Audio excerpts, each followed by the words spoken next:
That's right, guys, your boy has done it again. Not only I've recently went 5-0 with Mimi Ghouls, check the card up in the corner if you want to check that out, but your boy's on a win streak, because even better now, I've just won a War celebration event, landing me this beautiful envelope, and it was all due because of the most slept on deck in Yu-Gi-Oh at the moment, that being, that's right, Traptrix. Starting off with the one and only 3 more mellow, best Traptrix out there. Well, main deck at least, Casera is the best Traptrix. Mormello, being able to add you a trap hole on normal summon is really good for this deck, allowing you to add Holy Thea. And not only that, on special summon, he pops a spell or trap your opponent controls, which is absolutely great. And guess what? It's mandatory, so it's always gonna trigger, even though your opponent doesn't have any spells on traps to pop, triggering your Serra in return. And not only that, it's node once per turn. And next up, we got 3 Mantis. Mantis right now, it's your best starter, even better than Mormello. And the only reason is because it grabs you the extender, Ragnaraika. Literally, 1 Mantis is full combo. If Mantis does not go uninterrupted, or you already have Ragnaraika in hand, just full combo, you're gonna get a bunch of pops, a bunch of interruption, a bunch of grand game. And if you wanna learn how to do that, if this video gets to 100 likes, I will do a guide such test hands of this deck, so I can teach you how to top and ruin your opponent's day with plants. But with that said, let's continue with 3 Pudika. That's right, that is the holy trinity of 3 Pudika, 3 Mantis, 3 Mormello. This is all the stars you want. Sometimes it's kind of bad to open Pudika alone, but it's okay. It's gonna land you Traptrix Garden, which is gonna protect your Seraph from battle, which is also something, because this deck is so slept on, many people forget about the Garden protection effect. And it's always funny when it happens. They just go in, poke, and you just stay there staring at your Seraph on the field and go, hey, can you put in the grave? And go like, nope. Attack it again if you want to. And that's absolutely funny. But they are a really good starter. If you open Pudika plus another Traptrix that can be normal summoned and has a really good normal summon effect, start off with Pudika, get your garden and whatnot. You know, such as with the Onera. Just 1 Onera. It's a really big brick when you open it, and that's why it's really bad to open when you don't have no Traptrix in the graveyard to summon of its normal summon effect. But guess what? If you open Pudika and this is still full combo, because you go Pudika, normal summon, get garden, link into Serra, activate garden, extra normal summon Danera effect, revive Pudika, trigger Serra, full combo. And mainly we just use it because it's a plant, and that's really important for the combo. And in case we discard one of our trap holes during the combo for Holy Thea, we can grab it back by special summoning her with Serra. And the really good card right now that absolutely breaks this deck, it's Ragnaraika. And the only reason I'm only rank 2 is because it's not a good normal summon. You don't want to normal summon this card whatsoever. You want to use the extender or protect your back row. You don't believe how nice is the feeling of your opponent activating Lightning Storm, calling back row, Duster, and then you go, okay, effect Holy Thea in hand to summon, or you go, to summon Ragnaraika from the graveyard, or Ragnaraika in hand effect to summon herself out. This is, like I said, a key important part of the combo, because Mantis, you're gonna normal the Mantis, you're gonna grab a Ragnaraika, you're gonna link into Serra, and then you're gonna use a Ragnaraika in hand to trigger the Serra and get the body on field, and that's full combo. Like I said, leave some likes and I will show you how to do it. Next step, that's it for the Traptrix. These are the only Traptrix you wanna play. You could also, like, there's another extender out there that sends a trap, I believe, from my memory, but it's not that good. I just prefer this. This is the perfect ratio for Traptrix. I've tested this deck so much, and yeah, absolutely great. Really bricks, absolutely amazing. And then let's get into the engine that absolutely brings this deck to a whole new another level. Absolutely, this deck was always like a rank 4 spam control kind of deck, but now it's a link spam deck with the introduction of the Ragnaraikas. And the only reason we only play one Ragnaraika is because we have a Jasmine engine to turbo out the seed, and that's gonna be explained in the combo. Seed, absolutely amazing card. Even it's also good when we open it, because it has an effective special summon it, so if our combo gets really interrupted, we can use Seed to special summon itself if we drew it. But that's mainly it. It grabs you 2 Ragnaraka cards from the deck or graveyard, which is absolutely insane. Oh, was it banished? Oh, I just grab it all the time from the deck anyway. But yeah. Next step is the new Ragnaraika card, Ragnaraika Butterfly. Absolutely amazing card. It's a great extender, and you can use it to summon not only your Ragnaraikas, but your Traptrix from hand as well. So again, if your play gets interrupted, you can easily Peach Butterfly, special summon your extender from hand, and that's full combo. Or you can throw the combo, get Butterfly banished, and in the end phase, you're gonna at least draw at least 2 cards, which is absolutely great. So speaking about more Ragnaraka extenders, we got Armor Lizard, just one. It's the way I see this engine, all of them are at 1, by the way, including Samurai Beetle. Because they all shine in different scenarios. Perhaps you don't have a monster to banish in the banished, so you can summon Beetle from hand, which in that case you're gonna grab Armor Lizard, which is gonna let you banish from the grave to special summon itself and go into the Ragnaraka plays. It just literally all depends on the situation. She can bring any of them out. This guy, it's always the go-to extender, and this guy, it's here in case something goes wrong. Which sometimes it happened, and I had to rely on Armor Wizard to get me to the combo and play through multiple interruptions. And that's all the monsters of this deck basically. Next step, I have hand traps, which is Ash. Self-explanatory, Ash is like the best hand trap out there.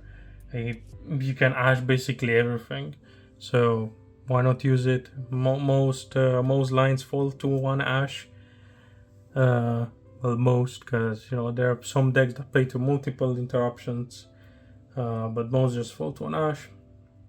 And don't worry, because we have so many extra set of hand traps due to the Dominus Purge, which I'll get to in a moment. Just to round up all the monsters, I'm also running 2 Effect Veilers. Just 2, no more, no less.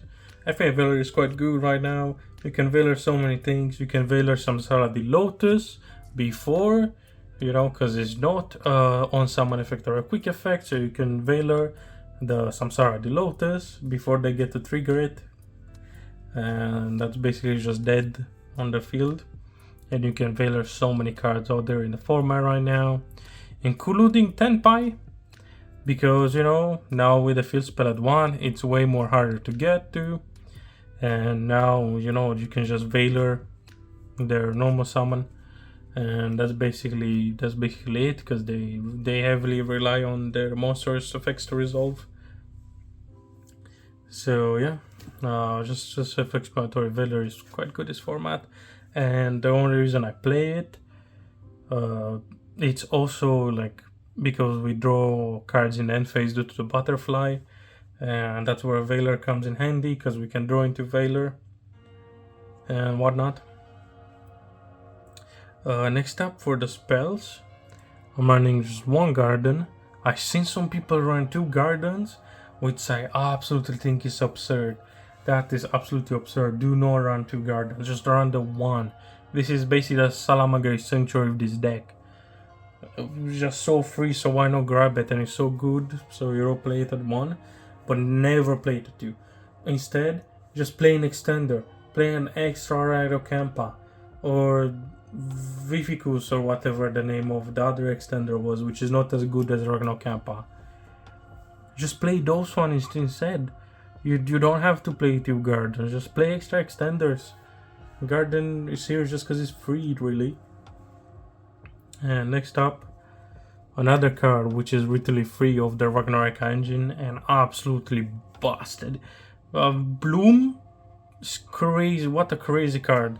Absolutely insane.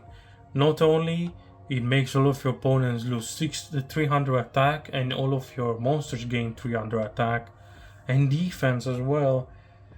The recursion effect on this card is insane. Just absolutely insane. Being able to special summon Ragnaraika from the hand or banished, busted. Or you can also use the effect to special summon from deck and such to add it. Absolutely insane. The recursion with this card is insane.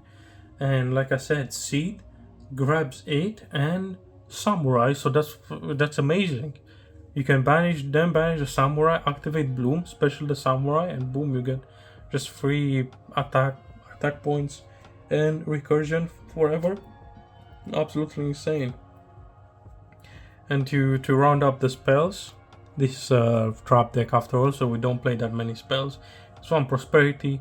I did used to play 3 prosperity, which is why I got to, instead I used extra room to bump hand traps and extra room Kampa. Just there just to grab the cards in case you need something, or it's an ash bait really. Most of the time just gets ashed all the time, not gonna lie, but that's okay because it eats the ash for Sarah, so that's absolutely amazing. So let's get into the traps. Standard of 3 Holitea. Some people also play Shade Brigandine. I used to play Shade Brigandine, but it's not that good right now. There are way more better options, such as the Dominus Purge. Yep, that's a really good card right now. Absolutely broken in this deck. And yeah, Holitea is Holitea. This is, one of the key combo cards, key cards for the combo. And absolutely busted for this deck, allowing some crazy recursion. As your opponent's turn, after you're gonna trigger Sarah, you always set a Holitea, so you can have follow-up. And his grave effect is insane. By banishing it, you're gonna then special summon any Traptrix from the graveyard, aka Mormello or Sarah if something happened to her, or Boudica interruption.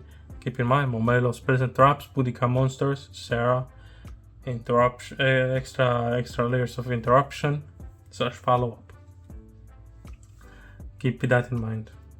And yeah, this is the one and only Dominus Purge.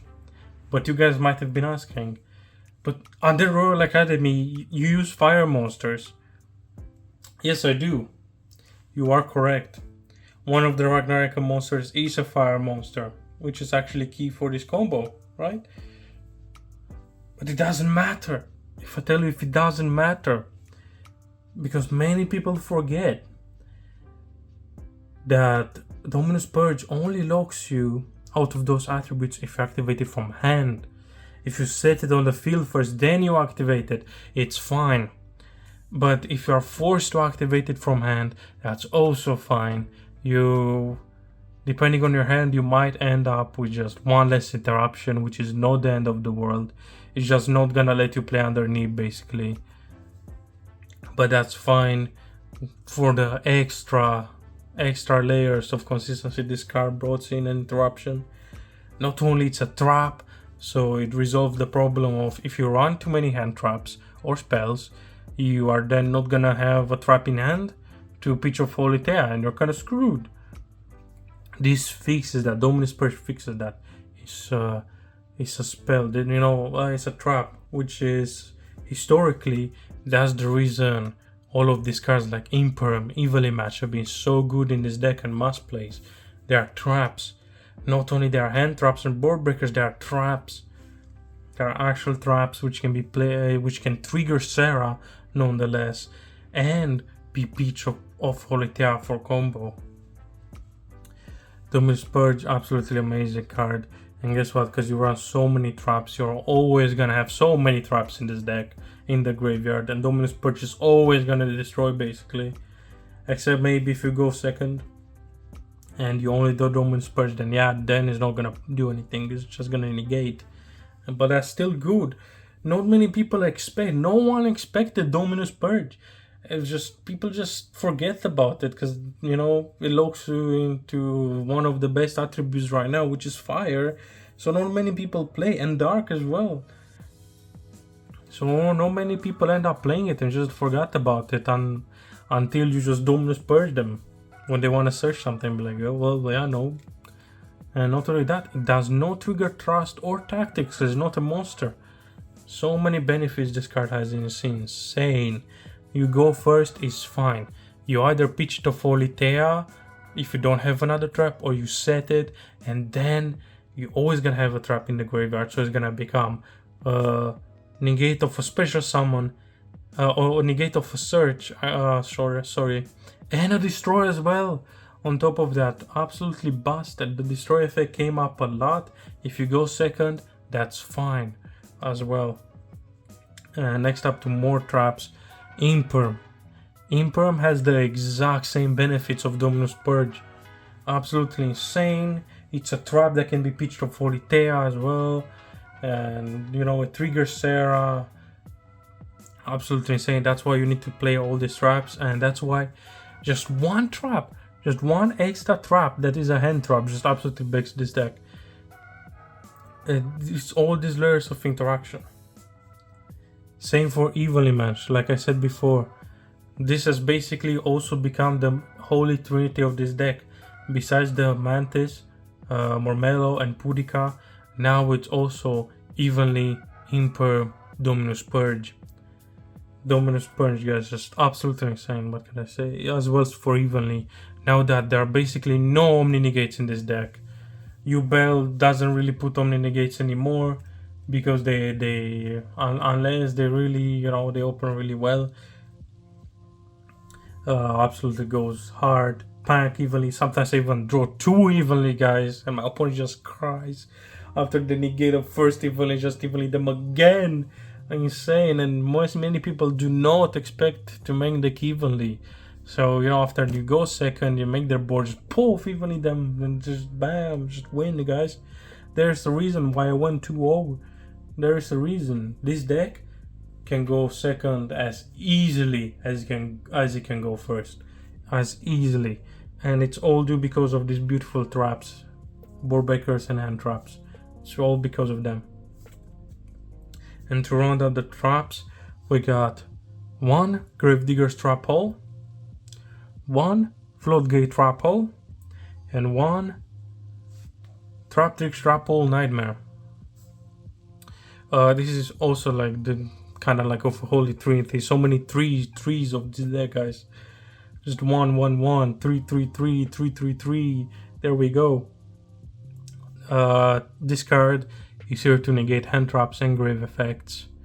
Mainly for Nib, because you can make Rafflesia and then negate the Nib basically. And not only that, you burn your opponent for 2k, which does come up a lot, especially in the grind game.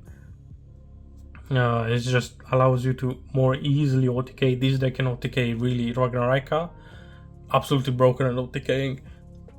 All the Ragnaraika cards are so huge and they just summon themselves out from the grave.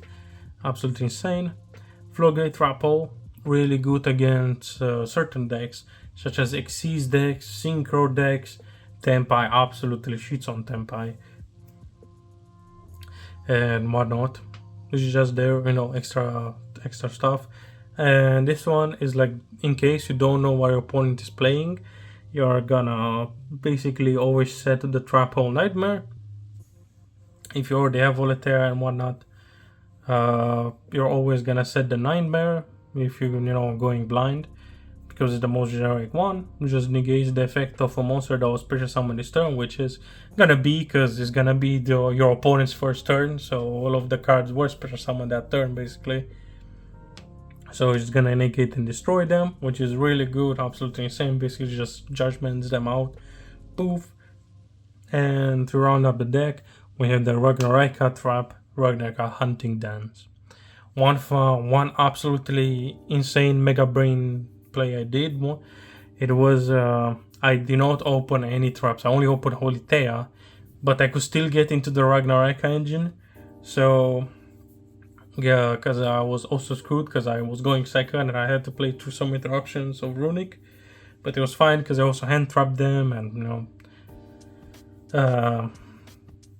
but yeah, I had to go to my Ragnaraika combos, banish some important cards to get Hunting Dance, and then finally I could trigger Sarah's effect to special summon, allowing me to pop the fountain. Because yeah, I did try to pop the fountain first time with a Link 3, the new Link 3 that posts peasant traps, but that didn't work out that well, as they just hold on to runic spells to negate the destruction with Hugin. But it's fine because then I just use Sarah. Like I said, I had to get to Hunting Dance, but I was lucky to open the Ragnaraika extenders and a Traptrix card, which allowed me to play to all that, even though I didn't have a trap. Like I said, go into Mantis Monk. That gets you Hunting Dance, and that's a trap. And I pitch it for Holy Thea, which then allowed me to full combo. It was a bit awkward, but I did it. And that's it for the main deck. Absolutely amazing ratios. What can I say? Please write down in the comments any opinion you might have. So let's get into the extra deck. Let's start off with the XCs. We're running one Pingicula. Many people forget that its effect for once per turn, it can suck up a monster that was banished or sent to the grave by a card effect, and then in turn is gonna get immune by that type of monster, and that comes up a lot. Not only that, when they use branded fusion and whatnot, to send Albaz, you just go Pudika F, suck off the Albaz, and now my monster is immune from dragons. Absolutely amazing card. But not only that, he's a really good extender. There are some lines out there where if you get interrupted, you need to go necessarily into Pingicula to search to an extender. You have to, depending on where you get interrupted and such. It won me so many games. Maybe I normal summon the Mantis and it gets ashed, or any other interruption. Typically Imperm, because they cannot imper the Sarah, so they're gonna imperm your little Traptrix instead. So then I just go make Pingicula really quick and whatnot. And some other lines as well. Maybe they ash the Jasmine and then I have to make Pingicula. It just depends. It's crazy scenarios. It depends on the time and such, on the scenario at hand. Rafflesia is literally here just to protect me from Nib all the time. That's it really. Like, if you don't fear Nib, you can go into Rika Queen, so you can make Hyperion throughout the combo if you don't fear Nib. But if you can sniff a Nib, or if some really big hand trap is coming, or maybe your opponent has it loses to a Floatgate Trap hold, such as Cash, you're gonna make Rafflesia instead, so you can be protected. And just to round up the Xyz, Baguska. If anything goes south absolutely wrong, just make a Baguska pass, GG. It's also an Earth, so it doesn't have problems with Dominus Purge. Absolutely amazing card. I don't think I've ever needed to summon it, if I recall. No, I don't think I ever summoned it. But there were some times I was like, man, if I get Ash right here, or something like there's some interaction right here, man, I need to make Baguska. But luckily never happened, and will allow me to play on. Next up, just 2 Sarah for the links. Shout out to Adam from the hobby shop for signing my Sarah. Perhaps that's one of the reasons I won. I've been blessed by him. I absolutely miss you guys. If one of you is watching, all of you guys, Riz, Michael, all of you, I absolutely miss you. And shout out to the hobby shop.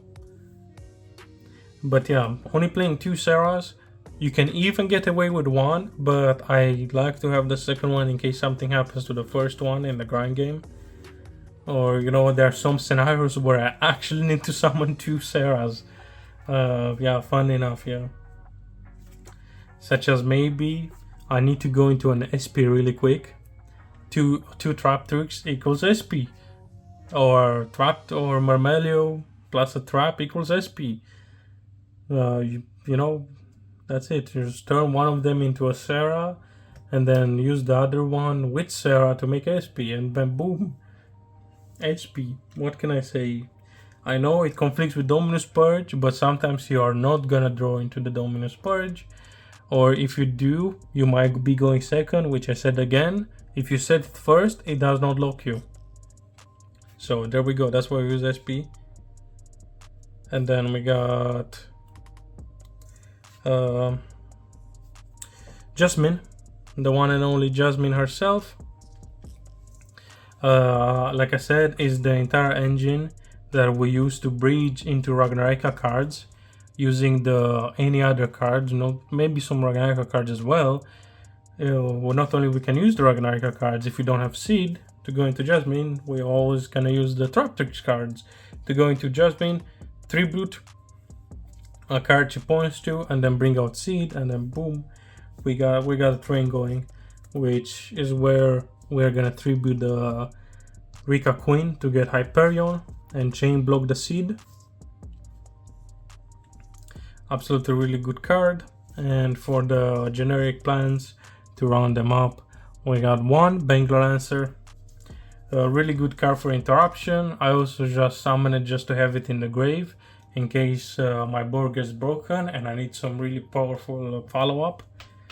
I don't always, I almost never leave it on the field or use its grave effect going first. I always just leave it in the grave as follow-up. And this is where it comes in, the bread and butter of this deck. Skeleton Soldier.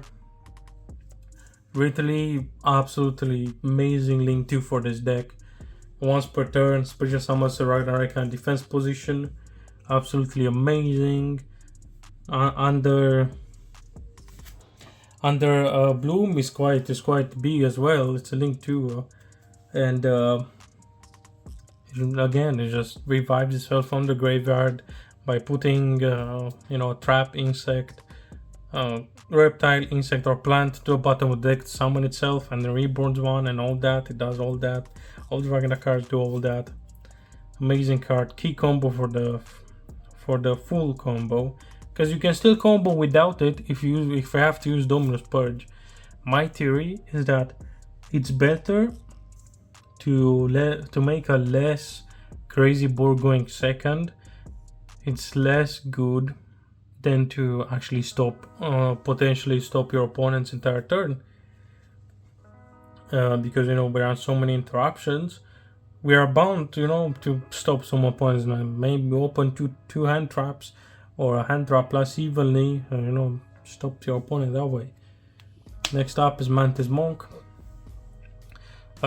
Key card as well for the combo. Doesn't really do much. It's not as good as Soldier, but it's bigger and it grabs you the hunting dance. You only need to do that once, so don't run 2. That's it. You just run 1 to grab it, to grab the one off. And next up we got the new Traptrix, the new Ragnaraika card. In my head, these decks have become so synonymous, it's really hard to tell them apart. The Selene Sapper, really crazy card. That was one of my complaints with Ragnaraikas at first, that they have so many stuff to deal with, all this stuff, like, you know, Supreme Sovereign, no, Stark Sovereign, pops two monsters.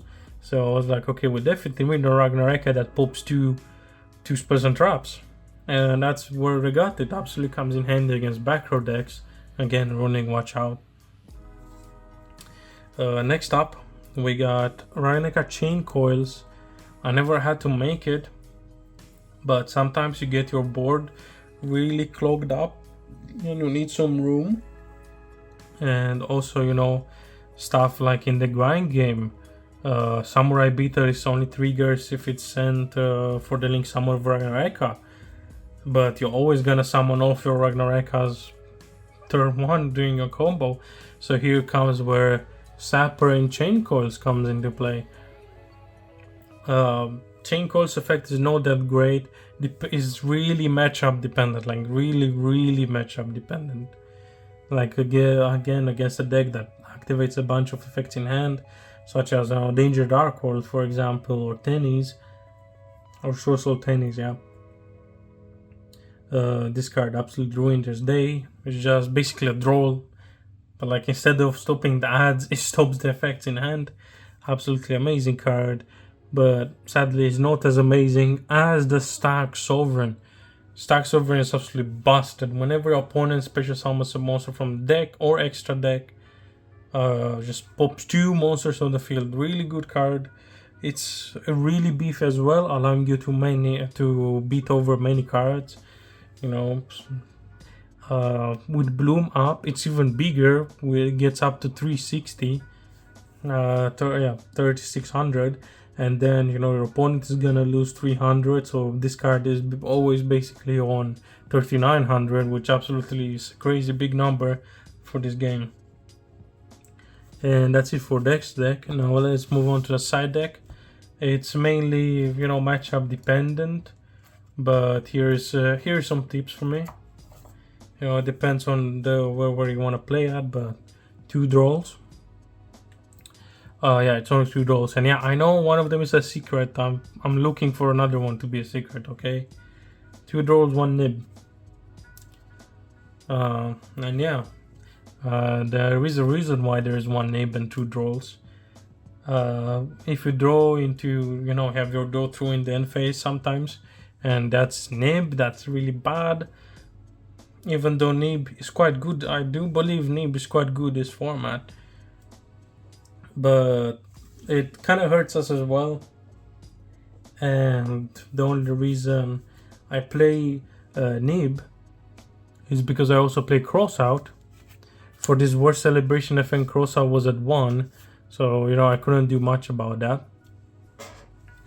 So I was playing 1 crossout and 1 cold buy in case I was going first. I could side in some cards, put these 2 in, and together with a nib or a draw, because this deck does look quite hard to draw, and depending on some hands you can play through it, but it's gonna hurt a lot, like a lot, which is fine. You can still make a good control board. You know, sometimes I bricked once or twice, and then I just ended up on Sarah, set 2 traps pass, and that was enough to win me the game sometimes. Like, absolutely insane. If you know how to play your cards right, that is, and really know your matchups. But yeah, you know, Corso Designator, banish. You can sometimes even banish the Evenly Match, which is a card I'm really scared of for this deck. Evenly Match, fun enough. It's so good for this deck, but it's also so bad if you go against it. You can even cross out an Evenly, which is absolutely funny. But yeah, to round up this person aside, 3 Cosmic Cyclones, Runic, be aware. There is so much spell and trap destruction with this deck. Bracco decks absolutely get wrecked. Not only the Traptrix monsters are immune by traps, they also have so much spell and trap pops and banishes. We can play Cosmic, get some banishes going. Absolutely great. Great card. Sometimes if you go first, you side in 3 Solemn Judgments. Really good card for his deck. They did came in handy where I had to Judgment Lightning Storm, and that was really nice. I was really glad I had this, because then I can still play around it, because I always, when I go first, I end up with a Holy Tancer in the grave, just in case these things happen. So after I get Lightning Storm or whatever, I go Holy TFX, Special Summon Sarah, and I guarantee myself some interruptions. But that didn't matter, because I just had some Judgment anyway. And for more traps, we got D-Barrier, 2 D-Barrier. Really good card. Trigger Sarah. In some decks, it's an automatic turn skip. And absolutely amazing card. What can I say? It's D-Barrier. And anti-spell variants at 1.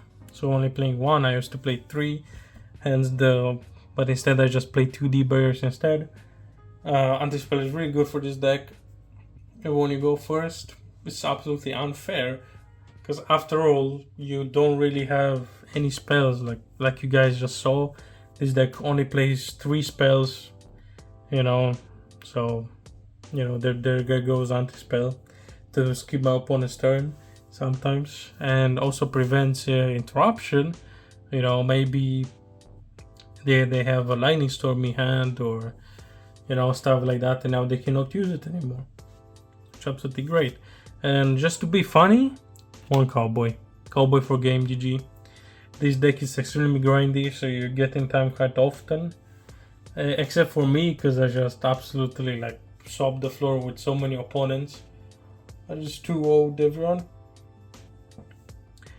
I never really got the chance to use it, but it's there just in time.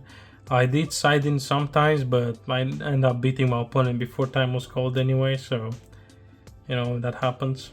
But when it happens, it happens. Cowboy for game. It's always been iconic. And not only that, with this deck you can make Rafflesia and then make Cowboy. So boom.